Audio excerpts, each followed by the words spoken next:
This idea of the body being this sanctuary became such a wonderful thing for me to visualize when I didn't feel at home in my body, when I had concerns about injury or just body image.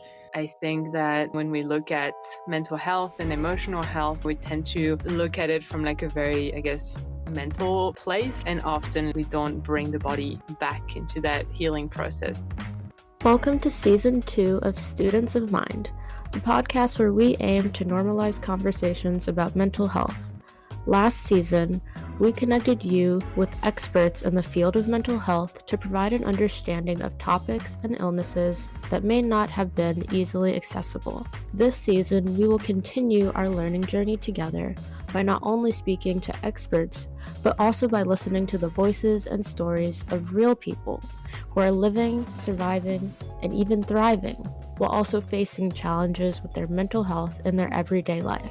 This season, we want to hear your stories to get the full truth of what it's like to manage one's mental health and navigate living with mental illness. My name is Jayde, and on today's episode, we will be focusing on the ancient mind and body practice, yoga.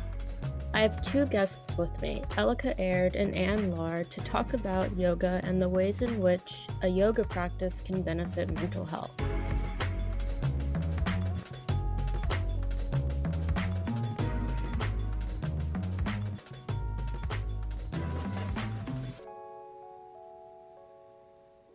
I hope by listening to the show, you're able to learn something new and gain some encouragement through hearing our experts and listening to the journeys of our guests. However, this show is not a substitute for professional advice, diagnosis, or treatment. Always seek the advice of your mental health professional or other qualified health provider with any questions you may have about your condition. Never disregard professional advice or delay in seeking it because of something you have heard on the Students of Mind podcast.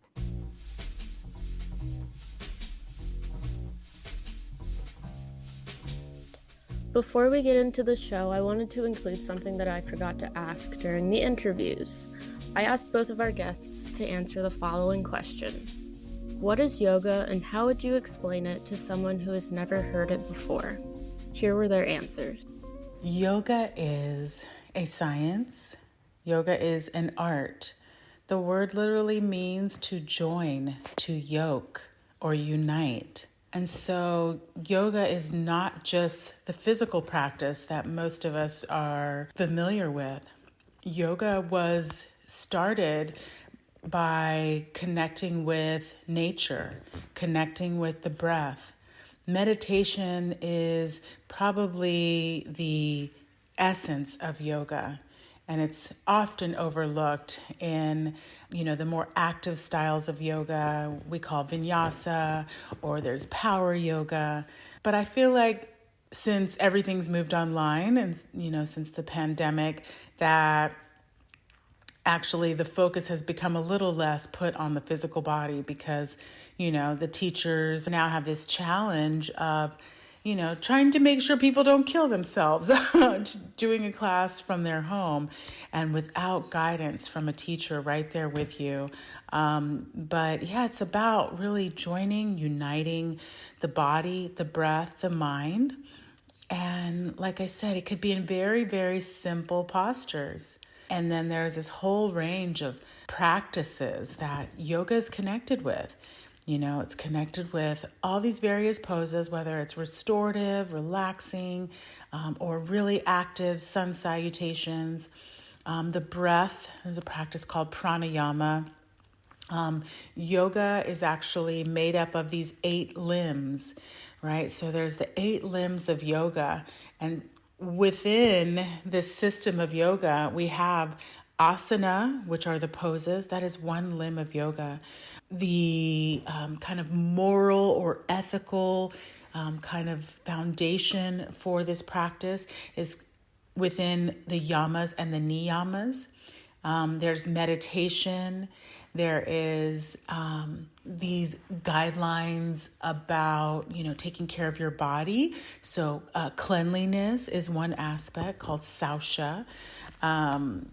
It's a whole holistic way of living, being in tune with nature, right? So when you're joining and yoking and harmonizing your body and your breath, you can't ignore what's going on in nature, right? So that also means practicing at a time of day that is in rhythm with nature and your life. That means, possibly changing your practice in different seasons, in different weather. So it is very broad, although, in Western society, we're mostly focusing on the physical. But gratefully, this is changing more as our world is becoming more complex, moving faster.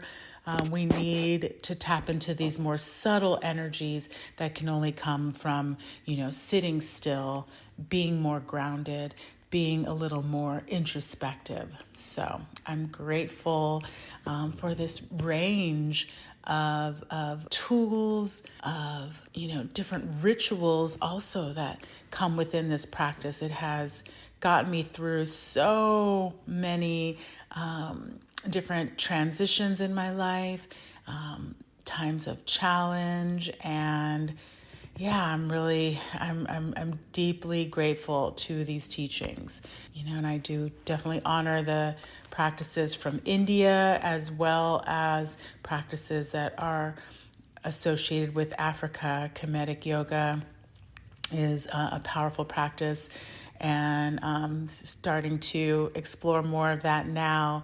So check out all the many styles of yoga and find, what works best for you, for your needs, whether it's more therapeutic, whether it's more strength building, stretching, or if you want to connect with your roots, if you want to explore Kemetic yoga, that's amazing. So yoga at its core is really a system to cultivate optimal health through, reconnecting our minds and bodies, and also reconnecting the different parts of ourselves, but also reconnecting with ourselves and reconnecting with each other and the world around us. So I really see it as a way to cultivate self-awareness, to really understanding ourselves better and how we work, how we operate, how we behave, so that we can move towards optimal health. So on all levels of who we are. So whether it's physically, mentally, emotionally, spiritually. And so in the texts that are the basis of modern yoga, the Yoga Sutras of Patanjali, we can really follow this system or this process, and it talks about all the difficulties and challenges that we encounter when we start to do this work, and when we start to look within and reconnect with ourselves. And even though it was written thousands of years ago, it's still really relevant to how we live our life today. And I guess one of the first things that he talks about is cultivating our ability to focus on one thing and to maintain our attention on one thing. And so I guess to me, yoga is all about fully experiencing ourselves in the present moment. And again, according to that text, a lot of our challenging and suffering that we experience is rooted in not being in the present moment. And so I guess everything that we do in yoga is to bring ourselves back to what's happening right now. And, when we are fully in the present moment, then there's no, worrying about what happened in the past. There's no worrying about what's going to happen in the future.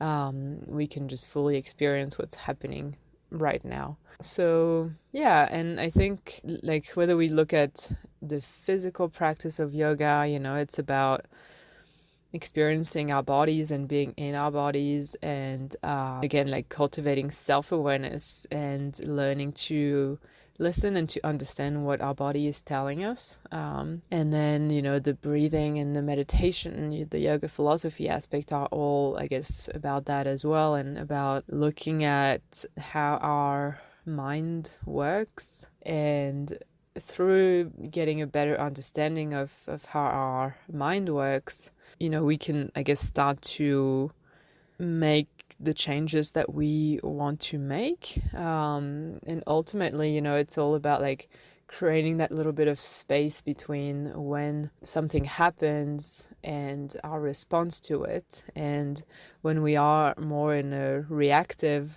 state, we don't really have time to make a conscious choice about what we do next. And so with yoga, this is like that opportunity to expand that time, expand that space that we have, and so that we can, choose more consciously what our response to something is, instead of just being on autopilot and, not realizing that we are getting triggered by something. Yeah, so I think that's probably how I would explain yoga, and then in a more, I guess, practical way, like what to expect for someone who is just starting to practice yoga, for example. To me, it's really important to bring all the different aspects of yoga together and understand that it's not just about the physical practice, and that there's so much more to it, and to understand like how the different pieces fit together. And why I think yoga is so powerful is because we have so many different like entry points to this practice. And for a lot of people, it is the physical practice. But there's the meditation, there's the pranayama, the breathing practices, and I guess all of them are different ways to impact and influence our well-being in a positive way.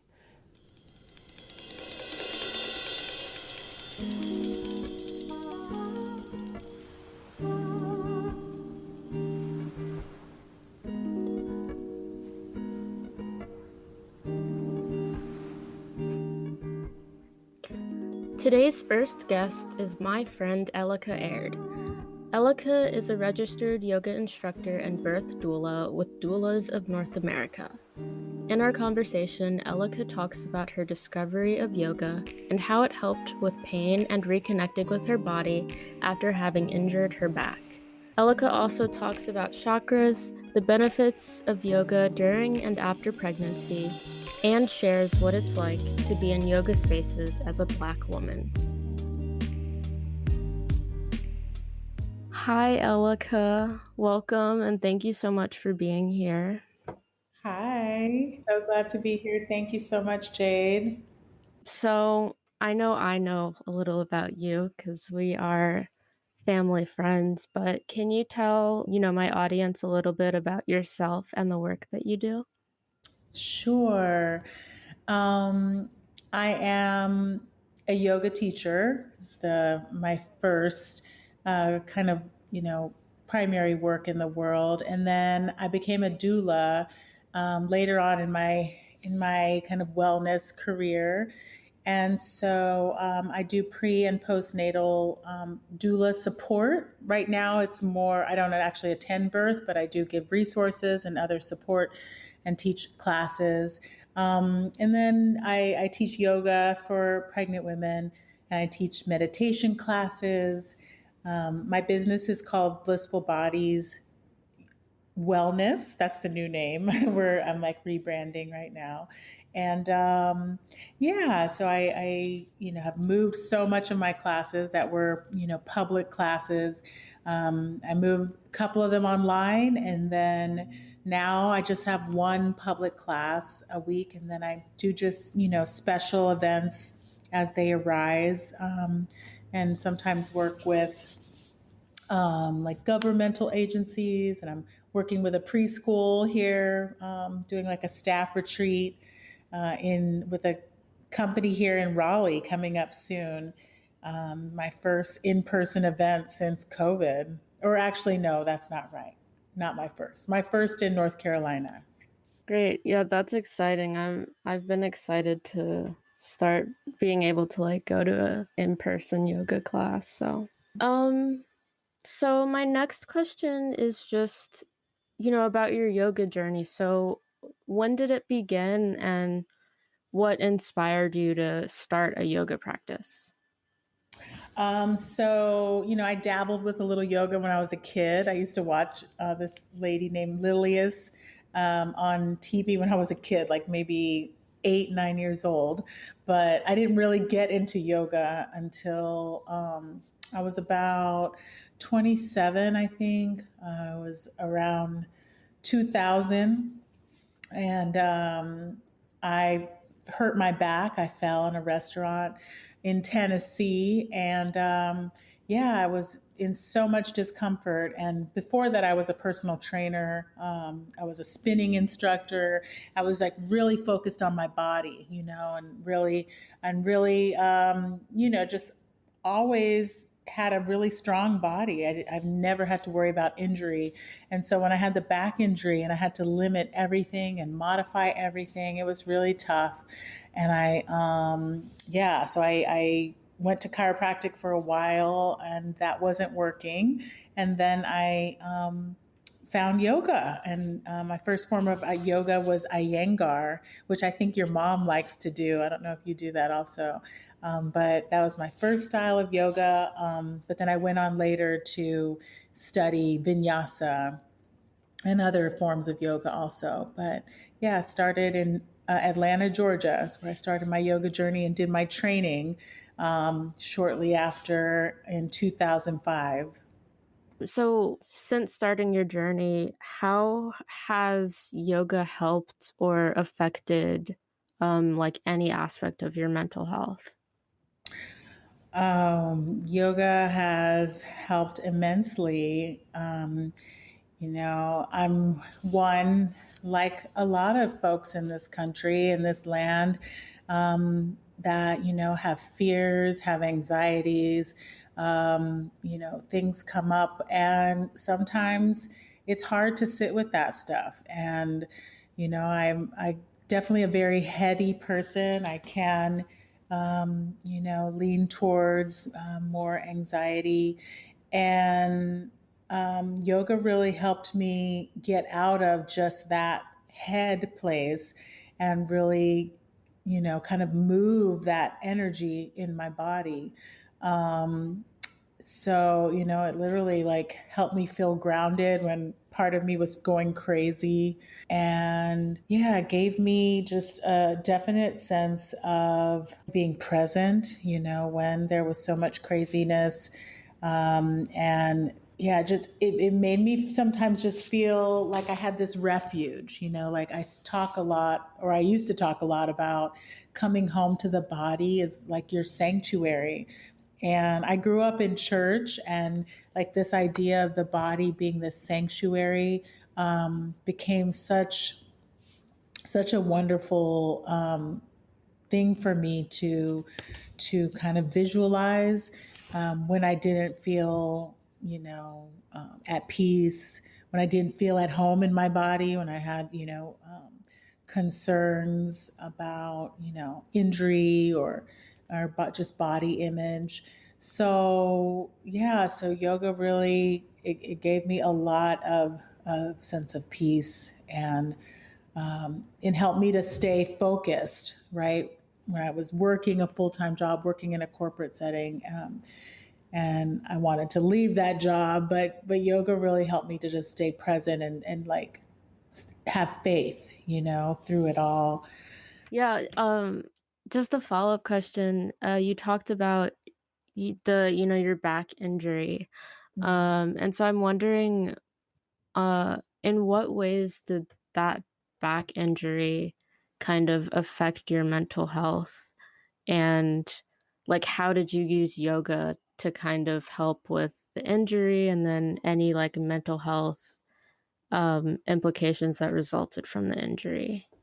Yeah. I definitely probably felt, a sense of, I probably felt depression when I was younger, but but yeah, it was very subtle. I think this kind of depression that was there because, like I said, I couldn't really, I couldn't use my body like I did before. You know, I could not lift weights, I could not run.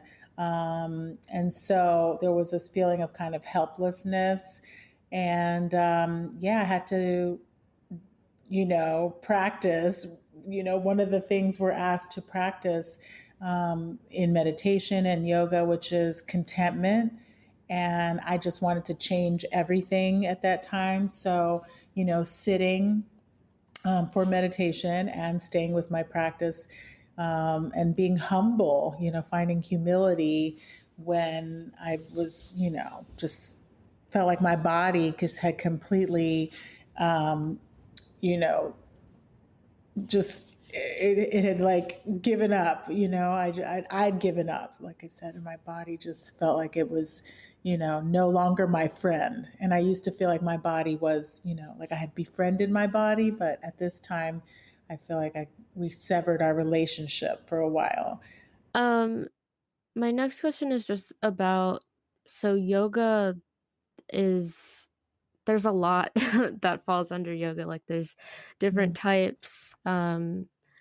And I guess I'm wondering, like, what type of yoga um do like you use in order to keep you grounded, Mm-hmm. and what aspects about that type of yoga, help to keep you grounded and help to do things like cope with any anxiety or stuff like that. Yeah. My favorite practice is restorative yoga, something that I used to do more of when I was teaching a regular class. And, as I'm saying this to you now, I'm reminding myself to get out my bolster, and I use it to sit on, but I don't always use it to do poses on. And so, restorative yoga is a practice of slowing down and using props. If you don't have a bolster, you could use pillows or blankets. And it's a practice where you would hold a pose for 5 to 15 minutes. And this has been such an amazing kind of place that, I was referring to that place of refuge, where you find a pose that you can just really relax in with no efforting. It's just transformative to just give that to yourself, whether you go to a class or you do it on your own. I feel like it's a true gift because society is constantly telling us to do more and achieve more and improve yourself and take this class. And, you know, when we're in that place of anxiety or depression, a lot of it I feel like is rooted in some like not enough. And then when you just lay yourself down, in these poses, it really tells all the cells in your body like you're okay, right? Even though there's things you want to change, you're all right. Like I love you, I appreciate you. So I this practice has saved my life over the years, working in corporate environments and working in jobs I did not like or just were physically constrictive. Yeah, I feel like a lot of like yoga has, at least like in the mainstream like social environment, it's become something where it's like, oh, this is like a workout. And like people, I see a lot of like advertisements for like vinyasa or like power yoga. Mm-hmm. Um and like less emphasis on like the restorative types of Mm-hmm. practices. Yeah. So I feel like a lot of people may not even know like that that's a component of yoga. Mm-hmm. I keep Mhm. saying I'm gonna put out more little mini restorative videos, and thank you for reminding me of that. Like we really need it. Um, and yeah, I want to just share with people like you can just do this one pose a day, and it could maybe help lower your blood pressure. It could maybe help to ease some of that anxiety that you're feeling or insomnia that you're having. Um, So you said you do like prenatal yoga, and I guess my question is, in what ways does yoga help with like the process of pregnancy and then birth and then after the pregnancy?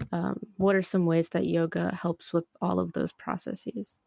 Oh man, yoga, it's wonderful. And I pray that one day, yoga is accessible to all women, and it is reaching, communities that have been marginalized, and it's reaching more people, I think, than ever before, of course, which is great. And because it does have so many benefits. But I really wish that every woman in pregnancy could do yoga like 3 days a week. Is my vision for women someday. There'll be community centers, that are just to support women in pregnancy. But so besides the physical strengthening, the sense of opening that yoga gives, it also, really helps to prepare a woman and their partner in the mind body, creating more mind body balance, which I feel like is super important because labor is the most important time to really get your mind and body in sync. Even though it is a physical event, I always let my students know that the body will keep going, but the mind will give out quicker. The mind will tell you you can't do this, but your body will keep pushing. It's really made to birth unless you have some pre-existing injuries or concerns. But yeah, it has, of course, the strengthening of the legs, strengthening of the pelvic floor is important in pregnancy, helps to limit the compression on your spine. As the baby's growing, the uterus is growing, it's putting all this pressure on your spine and your digestive organs. So yoga is kind of helping to create more circulation and help some of that compression to not create so much discomfort in the body. And then I also say, like, some women just are going to have discomforts, and it is just a part of their pregnancy, and it's going to help prepare you to be a mama, and to help you deal with things that are just nagging and uncomfortable. So, even though we do yoga, we go to the chiropractor, possibly go to acupuncture, do all these things to prepare. Sometimes you're still going to have discomforts, and you keep moving, and that's when you cultivate some of that contentment. I was saying I was struggling with at one point in my early yoga journey. But I just wanted to add also for postpartum, it does similar things. It helps to strengthen the pelvic floor, of course, just brings back that balance in the body, toning the core abdominals, releasing muscles that have tightened up because you've been less active as a new parent. And so it's going to stretch, it's going to strengthen, but it's also going to help that mind body balance that you were using to grow that baby. Now you're going to really need to tend to your energetic body, because you're getting less sleep. You are, there's just such a strain on your mind, your body. It's just important to really renew your sense of vitality, because being a new parent is really hard. And I also recommend the partners also do some kind of mind body practice, whether that's yoga or mindfulness meditation, something to get them on board with this, to just be really holistically looking at birth and parenting. It's a lot. So you said you used the term energetic body, and since some people listening probably aren't familiar with some of the terminology that's used in yoga, can you talk about what the energetic body is? Yes. So there's different systems out there, but I'm mostly connected to the Hindu system, and that looks at the energetic body in what's called chakras. And chakras are these locations in the body. They're not really physical locations, but they're associated with organs, right? And they're kind of like a general area, right? Like your pelvic floor is one chakra, so it's the base of your pelvis. Your fourth chakra is your whole heart area. It's not just your heart; it's like the heart space. So these are looked at as part of your energetic body. And so the idea is that we can't just tend to our physical body, right? And ignore these energetic centers in our body. So the heart connects to an electromagnetic field.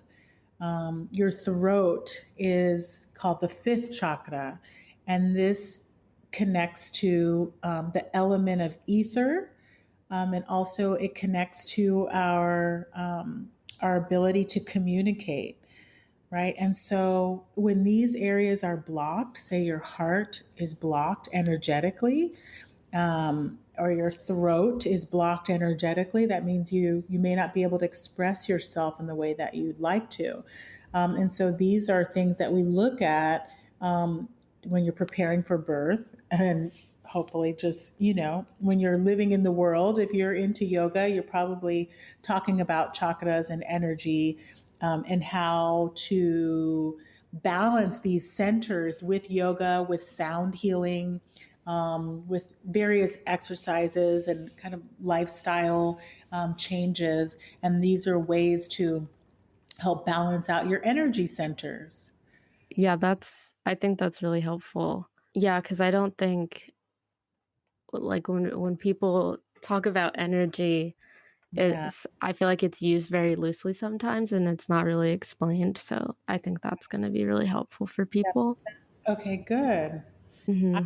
I love when people have questions like that, Jayde. That's just like, yes. And I love talking about chakras. So when people have questions, and I feel like sometimes we assume everybody knows what they are. But it's important to clarify and like, we say we want to make yoga more accessible, then right, then make sure you know who you're speaking to, and make sure you're not speaking above people's heads, and it's so good when you educate folks and like, yeah, share something new with them, and they might be really intrigued and want to learn more. Yeah, and I think like speaking about accessibility, I feel like um at least for me, I there's like a very small or it feels like a very small community of like black people um doing yoga. Like I feel like a lot of what you see is like young white women being instructors and like holding classes and stuff. Mhm. Um, so I'm wondering like what's your experience being a black yoga instructor, and have you seen like throughout the years more black people starting to have yoga practices? Um, and also just is there a way that doing yoga, I don't know, contributes to how you like live as a black person? Uh-huh. Definitely. I have been in that place where I feel like, yes, yoga is just saturated with, skinny white women. And I'm so grateful to also see the change. And possibly, maybe my perspective being a little older and, seeing where yoga has come in the last 20 years, maybe it's a little bit different than yours.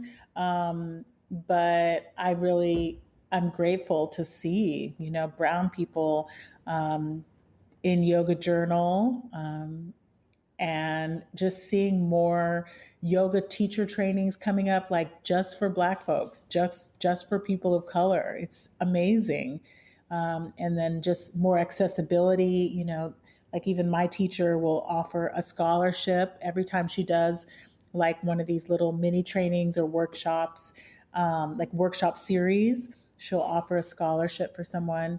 So I'm very encouraged by the direction we're going in. And as a Black woman teaching, my experience teaching yoga has really changed, coming from Atlanta where I started, and there were definitely very few Black teachers. And mostly white students, and I didn't feel any separation really. It did not bother me. I didn't think about it so much, maybe because, Atlanta is the Black culture is so prominent there. I just didn't think about it. But I had a friend who, she definitely had an issue with being a Black teacher, with just all white students and mostly older students. But she grew up in the South, and I think just her experience was really different. When I actually felt like this sense of separation, then and just like was really aware that I'm the only one in some of these studios, is when I came back to California in 2012 or 2010, and then started teaching in Oakland. And this is where I could really feel just like I stood out, of course, and also, would get comments, questions, just things that were that felt a little condescending, and just had just some very interesting interactions with people. But I also will also say I will kind of say I played a part in this. I allowed people to affect me, allowed people's like microaggressions or whatever to affect how I showed up in the world. It like made me dim my light. It made me, feel like, yeah, like people were against me. So anyway, I'm not condoning it, and I'm not saying that, it isn't what it was. But at this point in my life, I see it, but it doesn't bother me like it used to, right? Because I do see the change, I do see the growth, I do see that we're talking about these issues that are happening in yoga spaces and now online. And I'm just seeing, studios actually being called out, studio owners being called out for making racist comments, for not being inclusive, and also, yeah, just like people claiming Black Lives Matter, in their in their studio space and in their emails, but like not really living as if Black Lives Matter, right? Like being very hypocritical. So people are being brought to the light, which I think is good. It's time that we get really real with this practice. This practice asks us to practice what's called satya, which is truthfulness. And, I think we all get different. We get to have different experiences with where our truthfulness comes, right? Sometimes the yoga practice, the physical practice, is where you need to be truthful with yourself. I teach people not to go past their limits, not past their edges, and that's where you need to be truthful. And some people need to get truthful off the mat, in other ways. I think I've also seen like an expansion of yoga to Black communities, especially like in the past year. Like I feel like during the pandemic, um, a lot of Black yoga instructors kind of like flocked to social media. And like there's an Instagram account called, I think it's called Black to Yoga, and they have like a Oh different yeah, Black instructor. Yeah, yeah, like teach a class every day. yes. I taught for them one time.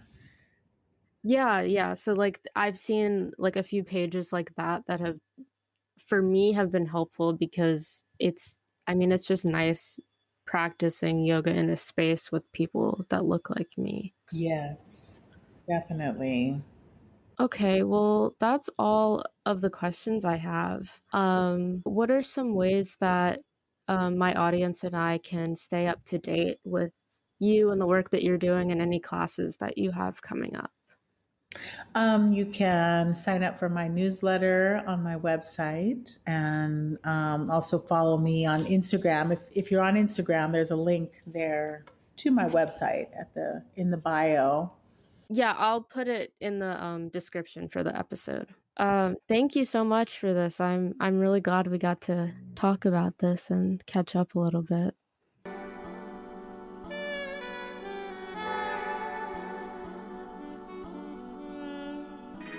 Our second guest for today is Anne-Laure, a French-born, Arizona-based International Association of Yoga Therapists certified yoga therapist. Today you will hear Anne-Laure share about her journey from being an electrical engineer to becoming a yoga therapist and assisting people in their mental health journeys.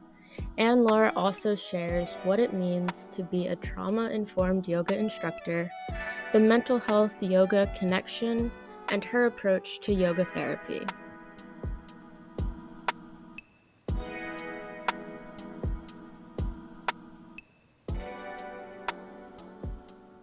Welcome. Thank you so much for being here. Thank you so much for having me. Before we get started, can you tell us a little bit about yourself and the work that you do? Absolutely. So my name is Anne-Laure, and I'm a yoga teacher and a yoga therapist.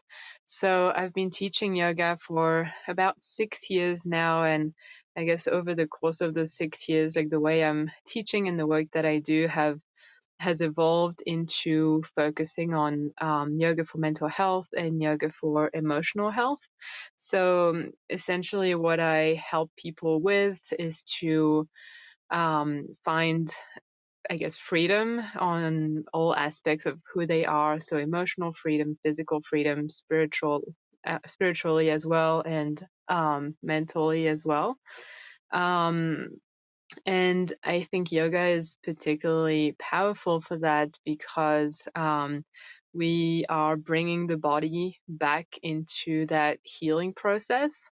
And I think that often when we look at mental health and emotional health, we tend to look at it from like a very, I guess, mental place, like thinking about it, talking about it, and often like we don't bring the body back into that healing process. So I think that's where yoga can really make a difference in supporting people on that journey. Um, so I do that through group classes. I do that through working one-on-one with people and offering programs online as well. Great, thank you. My first question was gonna be, like, how are yoga and mental health connected? But I think you kind of touched on that a little bit. So, I guess my next question is just, when did you begin practicing yoga, and what prompted you to begin? hmm Yeah, so I started practicing, I think it's been almost 10 years now. And at the time, I was working as an electrical engineer like in a corporate kind of job, and I was looking for, I guess, a way like physical movement, but something that was a little more than that, I guess. And that's how I came across yoga. I was a little bit of I guess I just ended up in a yoga class somehow with a friend, and it just kind of started my journey at this point. But when I started, I was really focused on the physical aspects of yoga, so just the physical practice of yoga. Um, and I guess over like the next couple of years, I started to realize that there was so much more to the practice of yoga, and how it benefited me in so many different ways and not just through my body. Although I think that like practicing yoga, it brought me a lot of confidence in my body, and that translated into confidence in myself as well, and really helped um, me deal with stress. And I guess in hindsight, at the time, I don't think I was fully aware of that, but in hindsight, I had been going through like cycles of anxiety and depression, and yoga kind of helped me smooth that out a little bit, and I guess bring more awareness around what I was experiencing and how it was showing up in my body and showing up in my life in general. And so when I started teaching yoga, I guess that's kind of the direction that I took pretty quickly, like, teaching yoga for the mental health benefits. Um, can you talk more about the aspects of yoga that make it helpful for things like anxiety and depression? hmm Yeah, so like I touched on a little bit, I think the way that yoga can be helpful is by including the body in the healing process. But I mean, yoga as a whole, like we're talking about physical, we're talking about the breathing, meditation, yoga philosophy, and I think bringing all of these things together. So through the yoga philosophy, maybe we are shifting our perspective and looking at things a little bit differently. And then through the breathing and through the physical aspects, we are kind of integrating those things that we are learning. And there are a lot of ways that we can, I guess, integrate that into our life through like very practical ways. So I like to share with my students that you don't have to like go to an hour-long yoga class to really benefit from yoga. I think the way that I like to do it for myself and teach others to do it is to, really like weave it in to your daily life, and for it to be like a practice. Like it's always a practice and it's always something that is part of life. And so I guess with the example of anxiety, like there's different things that we can do when we are feeling good and different practices that we can do when we are feeling good. And then it's a different story when we are like, in the midst of it. And so I think yoga gives us the tools to both like manage the symptoms that come up through breathing practices, through movement practices, and also, look at what's underneath that as well. So look at the underlying things that are going on that are potentially causing those symptoms, and to really like hold space for ourselves um, to look at what's underneath. And I think like it's one step, and it's a great step to start looking at how is anxiety showing up for me, what is happening for me, and to try and I guess manage those things so that we can feel better more of the time. And when we get to that place, I think it's also important to start digging a little bit deeper. And I think like through the yoga philosophy and through the meditation practices, that's how we can start to look at those things a little bit deeper. Right, yeah. I've been practicing yoga for a few years now, and it helps so much with like just mood in general and just feeling like having energy. 'Cause for me, like my depression symptoms kind of show up as like a lack of energy and like really fatigued. Yeah. And so the reason I asked like what aspects are helpful is because I haven't like I don't know. Like it just seems so like magical in a way that like this type of practice can help so much with like my Mhm. anxiety and depression. Yeah, I think the big part of it too is that it really helps us to like, reconnect all the different parts of ourselves and reconnect our body, mind, emotions. And there's this concept in yoga philosophy called the koshas, which are like, I guess, the different layers that make up who we are. And so you have the physical layer, you have the breath or like life force layer, and then you go a little bit deeper again, and that's like the mind layer, so the thoughts that go through your head and things like that. And then going a little bit deeper again is like the emotional aspect, and then at the very center is like our core self, who we are, like underneath everything. And so I think yoga really like brings all of this together and allows us to see how it's all connected. And um, for me in particular, like what I think usually like triggers the cycles of anxiety and depression is really connected to my emotional state, and how when I'm feeling like really overwhelmed and like kind of drowning in my emotions, that's like more my like anxiety kind of state. And then I kind of go back to the opposite and just feeling like I just don't want to feel anything and I just want to push it all away. And that's kind of more where like the depression shows up for me. So um and I think it's very different. It can be very different, like what's at the root, for different people. And I think that's where yoga like can help us go a little bit deeper with that. Yeah, so can you talk a little bit more about, the work that you do in supporting other people with their mental health through yoga and like what that looks like for you? Yeah.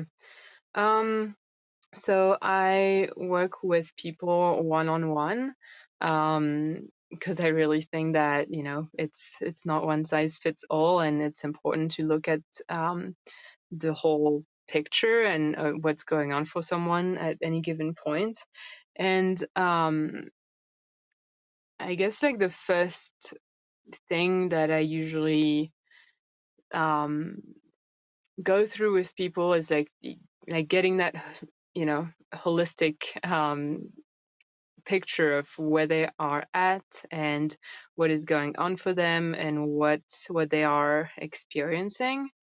And it kind of it depends like who I'm working with, and it depends where they are at. And so some people they might need tools to help them manage the symptoms of anxiety, depression, or trauma. Um, and maybe they're having trouble sleeping, so then we start looking at that so they can be in a state that where they feel better more of the time. And then after that, so I guess help them create and like cultivate that self-awareness of like what is happening throughout the day, like what maybe like if it's related to emotions, like is there something that is not allowed to like be felt and be brought to the surface.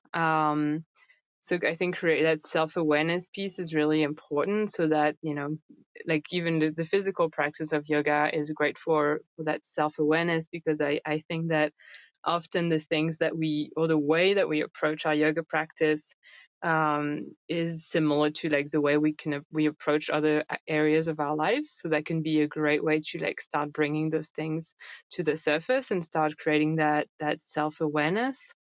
And then it's about helping people develop like a practice, which will include different elements of yoga depending on what their needs are and where they are at. So developing that personal practice that they can use like on a daily basis to shift their mood, or start to look at those patterns and shift those patterns. And all of this is so that they can I guess cultivate that self-trust, and that knowing that they can figure it out, and that knowing that they can navigate whatever happens. And I hear sometimes that, anxiety is about like anxiety and depression are linked to like the past and the future, and yoga is very focused on like being in the present moment. And so all of these practices are great tools to bring us back to the present moment, and also create that safe space for ourselves, and being able to hold space for ourselves to feel maybe things that we haven't allowed ourselves to feel, to, I guess, sit with the things that are uncomfortable. Because I think that, a lot of that discomfort that we try to run away from a lot of the time, in a lot of different ways, is really like where the growth can happen.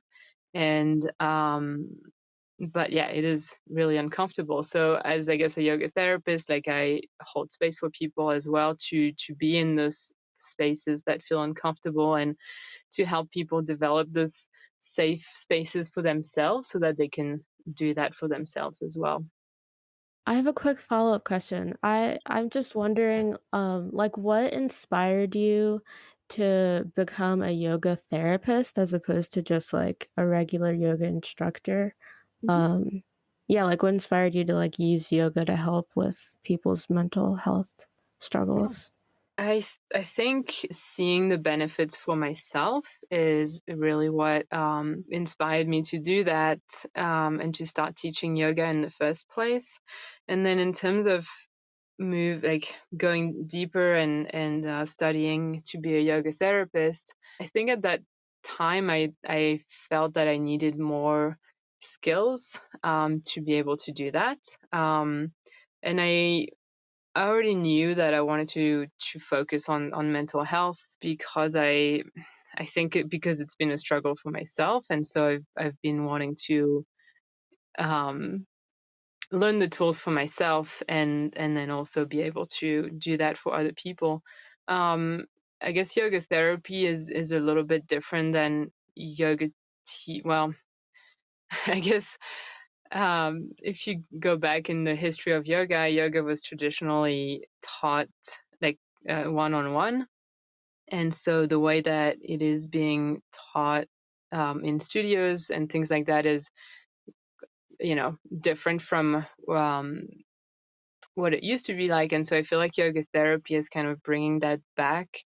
And yoga therapy is about focusing on yeah, like transmitting this teaching one-on-one, or like in small groups of people who are maybe experiencing the same, like, similar things. um so yeah, and I guess I felt that I wanted to work more one-on-one with people. I felt that it would, have a for me anyways, I felt like that it would have a deeper impact, working one-on-one with people. And so that really, I feel, gave me some extra skills to be able to do that. Yeah, I think that's really cool. This is like the first time I'm really like learning about yoga therapy. But yeah, it sounds great.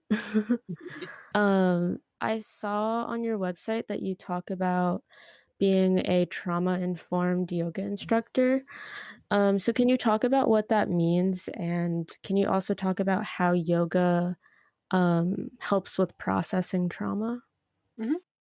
Yeah, so in terms of being a trauma-informed yoga teacher, I guess it taught me, again, some extra skills to be able to know what trauma is, how people experience it, um, how it can become PTSD, um, and I guess having a better understanding of what might be going on for someone. And I think there's more and more people, I feel like, who walk into, or like have been recommended to do yoga to help with mental health and trauma. And they come into group yoga classes, which sometimes can be a little bit confronting, and not exactly what it is that they need at this particular time. And so I would just wanted to be able to have that understanding so that even in the way that I was teaching to groups, I had more of that awareness. And so what that means is that, it's like staying at the front of the room where people can see you, talking about what you're going to do, and then doing what you said you were going to do. It's about generally like avoiding adjusting people when they are in a particular yoga pose, or asking for consent at the beginning of the class. So like bringing that into the way that a class is being taught. And I guess all in all, just like creating a space where people feel safe. And in terms of how yoga can help with that, I think that trauma is stored in our bodies. And so, again, like yoga brings the body back into that healing process. And when we are moving our bodies or putting our bodies into certain positions, it's starting to move maybe energy that has been stuck in the body for a long time because of trauma. I think having the skills to know what to do when that happens for people is also, I think, what is part of like being trauma informed. So yeah, and I think when it comes to yoga and trauma, like it's also about like the yoga philosophy can bring like different perspectives into it, and allow, I guess, through the movement and the breathing to like, wire like new neural pathways in the brains that can help, I guess, bring awareness to patterns that are there because of trauma, and start to, I guess, shift those patterns through the movements, through the breathing, and through like, I guess, self-reflection as well. Does that answer your question? Yeah, it does. I guess a follow-up question is, do people usually come to you as like a first kind of option for them to start healing in terms of their mental health, or do they usually come like after already seeing a therapist or like a psychiatrist, or is it like a wide range of situations? Yeah, I think at this point, it's not probably the first place that people look in terms of getting support for mental health. But I think that is changing quite a bit, and I guess most of people who have come to me have come through a therapist who recommended yoga for them. And yeah, often like I think it's a great complement to therapy, and I think like it can be great to have a therapist for extra support as well. Like I'm not a licensed therapist, so my skills are quite different. But I think, for example, like things that we do with yoga could, bring up some things that then can, be processed with the help of a therapist, for example. So I think that's where most people, when they come to yoga for mental health, I think most of them will have started with more traditional therapy, I think. But I really think that like a great way forward is to really like bridge that gap between the way that we've approached things as a like Western culture and I guess the Eastern perspective on all of this, because I think there are great things from both of these approaches, and I think it can be really like transformative and healing to get support from both of them. And so I think a lot of like therapists are starting to incorporate more of those, holistic practices into the way that they work with their clients, and understanding like the power of the body and the power of the breath when it comes to healing. And yeah, I think that's amazing to see that shift happening. Yeah, I agree. I feel like I've seen that too. of just, like you said, people taking a more holistic approach, or like starting to like look at themselves as like having multiple components, and you can't really treat all parts of you with just like one way of healing. So yeah, that's, for me at least, that's where like yoga has been really helpful, and like kind of tapping in to all parts of me instead of like focusing on just one component of myself. Yeah, that's amazing. Yeah, so how can, my audience and I stay up to date with the work that you do? And if someone wants to like schedule a time to meet with you or something, how can they do that? Yeah, so they can reach me through my website. So it's yogawithanlaure.com. And so I offer the first 30-minute session for free, so that, we can get to know each other, see if it's a good fit. And during that 30-minute session, they will also walk away with like a practice that is specific for them. And if they want to continue working together, we can go from there, from that first session. So that's really the best way to reach me and to learn more about what I do. I'm also active on Instagram at Yoga with Anne-Laure, and Facebook at the same handle. And I have a Facebook group as well that is focused on yoga and emotional freedom. So I share a lot of insights in there as well about how yoga can help with emotional and mental health. I share some practices in there as well, so that's a great way for them to get to know me and learn about what I do as well. Great. Thank you so much for taking some time out to be here. I really enjoyed this, and I'm excited to share it with my audience. Awesome. Yeah, thank you so much for having me. I've been listening to your podcast, and it's really so fascinating, like all the different aspects of mental health that you share on this podcast with different guests. So yeah, thank you for having me. Thank you so much for listening to this episode of Students of Mind. I want to say thank you again to Elika and Anne-Laure for being on the show and sharing their experiences.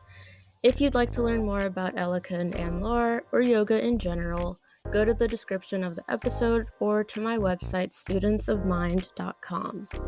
If you want to see more of the Students of Mind team, links to all of our socials are in the description as well.